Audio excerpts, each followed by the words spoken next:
déjà venu à Annecy?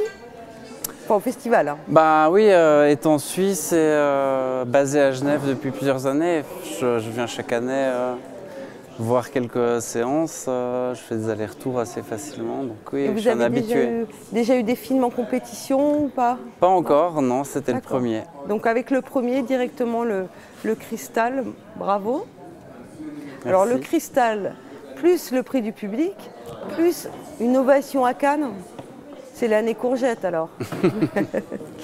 C'est très... c'est beaucoup d'amour et de reconnaissance en un coup. Et c'est vrai qu'on a passé 7 ans dans des studios en équipe à fabriquer ce film, en essayant de faire un film avec beaucoup d'émotions. Et voilà, on sort de nos studios et on est ébloui par les spots. Donc j'espère que ça va aider à Courgette, ça va l'aider à continuer sa vie et à rencontrer le plus grand nombre. Et comment vous avez fait pour vous emparer de l'ouvrage, parce que c'est une adaptation de bouquin. Comment est-ce qu'on arrive à partir d'un ouvrage déjà à prendre le parti pris de ces petits personnages? Comment c'est venu tout ça? Alors je pense par le dessin, moi j'étais vraiment... le livre pour moi c'est une voix off, mais on suit Courgette qui nous parle de son quotidien et on rentre dans ce quotidien et comme disait mon producteur, on a envie de l'adopter en lisant le livre et on continue à avoir envie de l'adopter, je pense, en voyant le film, et c'est peut-être ça un peu le fil rouge. C'est que j'ai adopté la voix de Courgette et on l'a fait grandir avec nous en fabriquant le film, et maintenant on le rend au spectateur. Voilà. Et justement, vous me racontiez un petit peu le casting de voix. Est-ce que vous pouvez me raconter comment ça s'est passé? Je trouve ça vraiment incroyable. Alors c'est vrai que le parti pris était assez, je pense qu'il n'est pas unique, mais assez quand même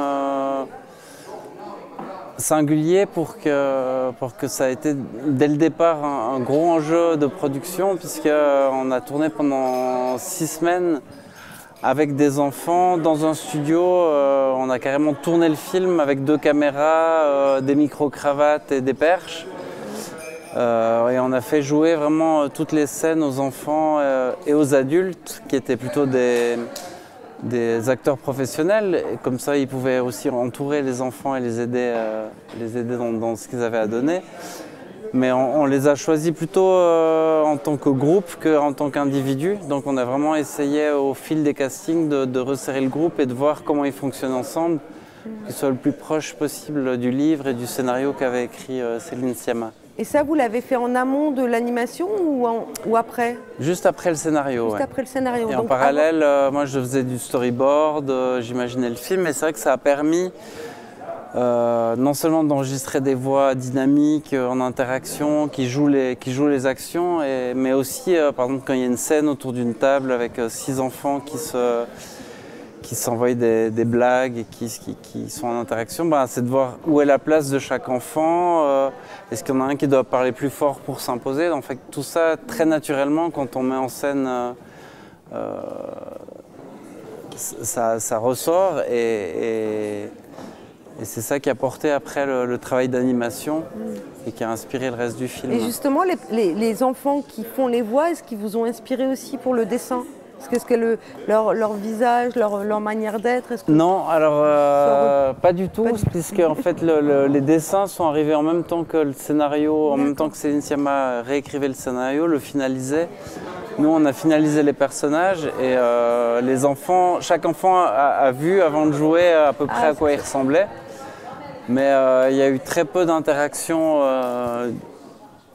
de ce côté-là. Par contre, vu qu'on a filmé les enfants, les rushs de l'enregistrement des voix ont servi plutôt pour des mimiques et des petites choses qui ont nourri l'animation en fait. C'est plutôt la chef animatrice qui s'est inspirée de leur façon de bouger, de réagir, d'avoir peur, d'être content, et leur personnalité a nourri plutôt l'animation par la suite.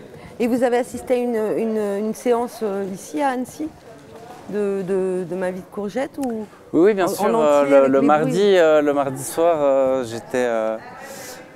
terrorisé parce que c'était pour moi la grande salle avec un public très très réactif, très très dynamique, que j'ai vu des fois huer des films où j'en avais assez peur, surtout que dans ce qu'on a conceptualisé avec le film, on s'attend plus à s'adresser aux enfants jusqu'à 13-14 ans et puis ensuite aux adultes à partir de 20-25 ans. Et que là, quand même, il y a beaucoup d'étudiants qui ont entre 18 et 25 ans. Et voilà.